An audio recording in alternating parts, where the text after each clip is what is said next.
Como última palestra, nós vamos falar sobre a fratura do colo do fêmur no jovem, técnicas e controle da redução.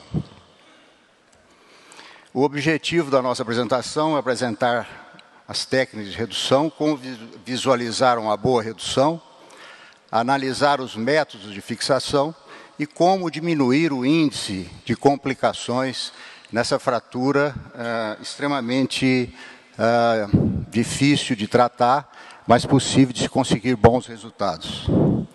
O que seria o jovem? O jovem, se você for na literatura, você vê aqui, vai desde, por exemplo, de 15 a 50 anos, já uma faixa mais jovem, e até algumas estatísticas 60 a 65 anos. Isso implica numa diferença de análise das fraturas.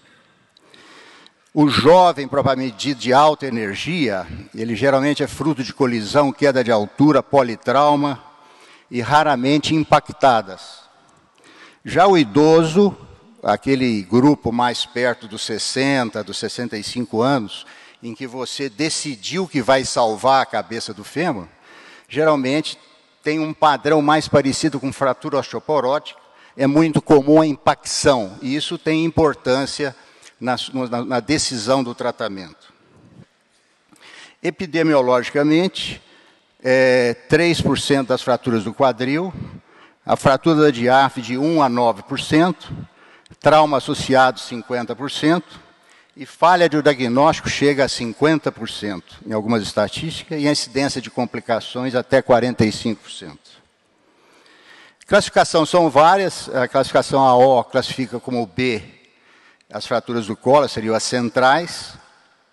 A mais usada é a de Garden, que normalmente se classifica em desviadas e não desviadas.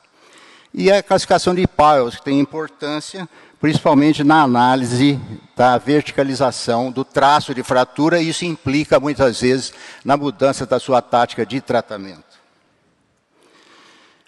O que mais se usa, e eu particularmente uso frequentemente, é subcapital, mesocervical e basocervical. Muito cuidado com o diagnóstico, vocês sabem disso, é importante em todas as fraturas, por exemplo, da diáfise femoral, você dá uma olhada, não aceitar fraturas que você não tem uma visão muito boa da região do quadril.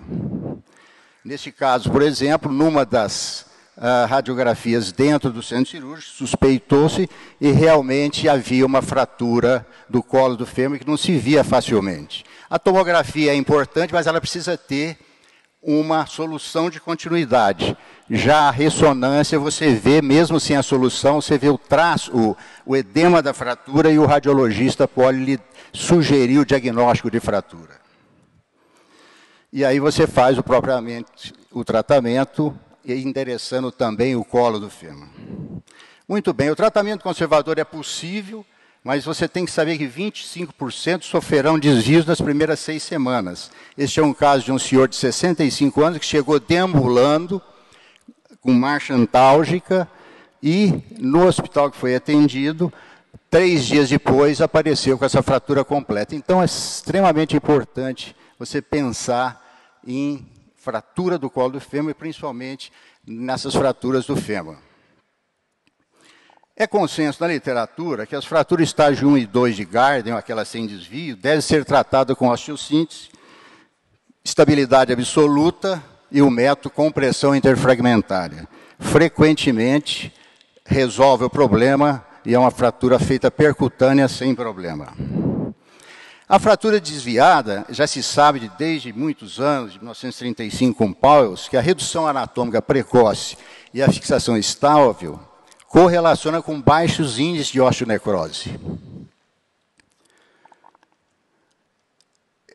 Eu gosto dessa posição na mesa, em que você posiciona o AP, você tem que ter uma boa visão, isso é fundamental. Perca tempo nesse momento, você tem que visualizar muito bem o perfil é fundamental para o sucesso da cirurgia. E as manobras de redução são várias, eu gosto muito de fazer na mesa, faço uma tração na mesa, uma rotação, manipulo a região do quadril, uso no máximo 3 ou 4 tentativas suaves, passo para a manobra de Baader, que você pode, então, fazer a tração, rotação interna e extensão, e a posição estável do pé sugere que você conseguiu, pelo menos, o imbricamento dos fragmentos. Reafirmo que não se pode fazer várias vezes, tem que ser suave, porque se você exagera no número de redução, de tentativas, você pode desvitalizar a irrigação do colo. Os critérios de redução, como é que você vai ver? Nem sempre é muito fácil. São os critérios das linhas de Lovell, em que você tem que ter o acompanhamento dessa suavidade aqui do acidente anatômico da cabeça. Quando você tem, mesmo no intensificador de imagem, a quebra dessas linhas, você não está com uma boa redução. Então, um caso como esse aqui, você tem que ter, numa fratura grave como essa redução satisfatória com esse acompanhamento das linhas. Uma oportunidade para você ver a cominuição posterior, que tem uma importância muito grande. Quando você identifica uma cominuição posterior, é interessante você mudar o seu tipo de implante, passar para um implante angulado, tipo DHS, por exemplo, que isso dá um suporte melhor e diminui o risco de você perder a redução. Como ficar essa redução? Numa fratura de alta energia, geralmente você pode, às vezes, conseguir esse acoplamento aqui, embora seja menos estável do que no indivíduo com mais idade, em que você tem esse tipo de redução desejável, que é esse imbricamento aqui, e isso promove uma estabilização intrínseca da fratura. O varo na fratura do colo do fêmur, assim como foi falado no do húmero, ele não é aceitável e é prenúncio de fracasso. Não, pode-se aceitar algum tipo de desvio de valgo e de retro e antiversão, mas o varo nunca deve ser aceitado nessa fratura. E aqui nós temos quanto de valgo? Normalmente 15 graus nesse plano, e no plano antero-posterior, o retro-antiversão, normalmente 10 graus, e essa é a clássica imagem do chapéu aqui, numa posição estável. Quando eu resolvo abrir a fratura para reduzir, eu prefiro fazer, então, fora da mesa ortopédica. A incisão mais clássica é a incisão de Watson Jones. Eu tenho preferido a de Schmidt-Petersen, porque me dá esse tipo de visão aqui, em que eu posso ver muito bem a fratura, e o inconveniente dela é que você tem que ter uma outra incisão para fazer a fixação da fratura. A redução aberta piora o prognóstico quanto à vitalidade da cabeça? Nesse trabalho aqui diz que não. A pseudartrose e osteonecrose, ele analisou um número razoável de pacientes e sem diferença. A pseudartrose aconteceu quando está ela relacionada à comissão posterior. E houve falha da redução e colocação inadequada dos parafusos. Então, vocês veem que uma parte realmente depende do próprio trauma, mas a redução e a colocação dos implantes depende do cirurgião. A redução mais a osteossíntese, a qualidade da redução é o fator mais importante para evitar complicações do tratamento na fratura do colo do fêmur. Esse é um slide clássico, mas mostra que esse parafuso deve ser colocado sempre tangencial à cortical do colo. Um póstero inferior, o outro no cálculo e o outro antero superior.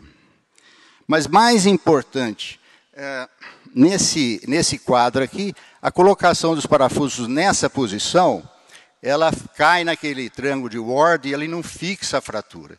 Então, a gente tem que margear o colo para você ter uma estabilidade.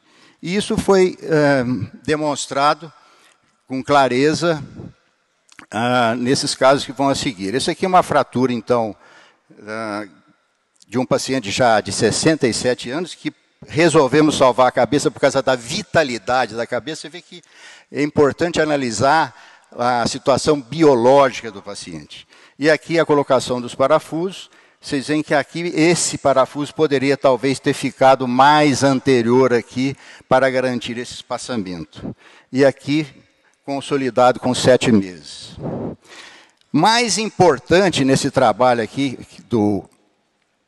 desse urusame, não é tanto a fratura no AP.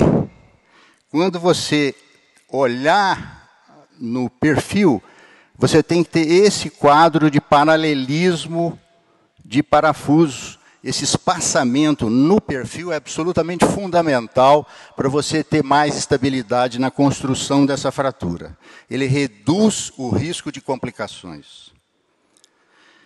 Essa é uma fratura, então, já de um sujeito mais jovem, de um paciente mais jovem, com um traço Pauwels 3. Então, você tem que mudar, muitas vezes, a sua tática, né? Eu gosto muito de usar, tenho usado com certo sucesso.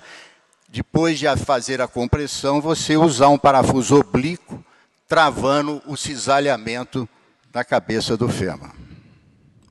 E aqui o resultado com 4 meses, ainda mostrando um bom resultado, embora para dizer que não vai haver uma necrose vascular, você tem que esperar muito tempo.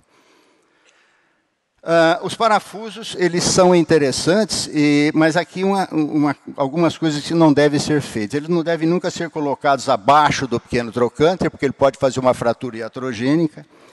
Aqui vocês veem que a rosca do parafuso ficou no foco de fratura, e isso é ruim, porque inibe a compressão. E eles sempre têm que ser paralelos para permitir o deslizamento e a compressão interfragmentária.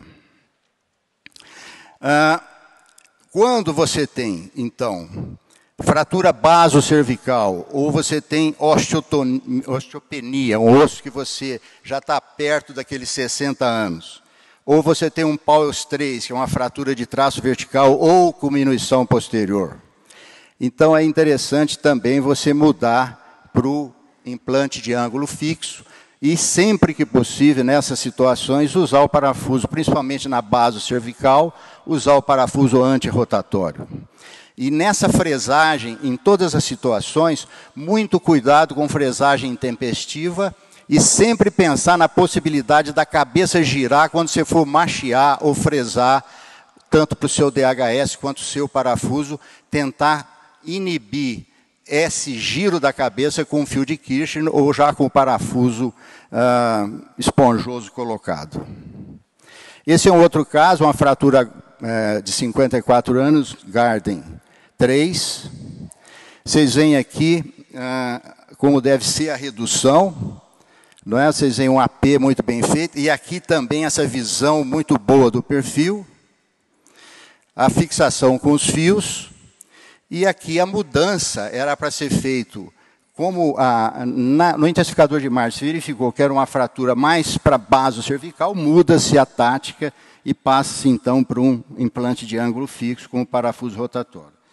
E aqui vocês veem um imbricamento satisfatório que permite então uma estabilização muito boa dessa fratura. Quando você consegue isso, é um prognóstico bom. Entretanto, vale a pena manter a cabeça do fêmur, principalmente nesse grupo mais idoso dos jovens. Vocês veem que a pseudartrose chega a 20%, colapso 19%, até 30% de reoperações na literatura, e o índice total de 37%. Mas é a chance que você tem de dar alta para esse paciente, de conseguir um bom resultado, para resolver o problema definitivo. Porque a prótese realmente é atrativa, só que você vai ter que seguir esse paciente o resto da vida. E tem outra coisa, nem sempre, por exemplo, esse outro trabalho aqui, do Nikolopoulos, ele mostrou em 84 pacientes, num tempo de trauma, cirurgia de 5-3 dias, um follow-up de 4,7 anos, ele teve 9 fraturas, em 46 pacientes ele teve 9 necroses, com 6 bons resultados, apesar da necrose avascular. Apenas 2 pseudartroses que são corrigíveis com uma cirurgia complementar. Garden 3 e 4, em 38 pacientes, ele teve 15 necroses, com 10 bons resultados, apesar da necrose, com 6 pseudartroses. Então, de todos os pacientes, ele teve 24 necroses avasculares, apenas 5 requereram tratamento. Ou seja, a gente tem quando aquele paciente é candidato a ter sua cabeça preservada, a gente tem a obrigação de tentar salvá-la.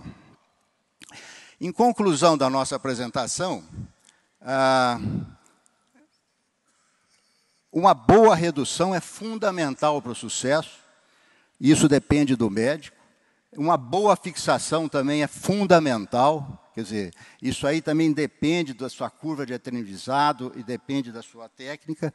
E com o cuidado nisso aí, você consegue interferir no prognóstico, diminuindo a incidência de complicações. Muito obrigado.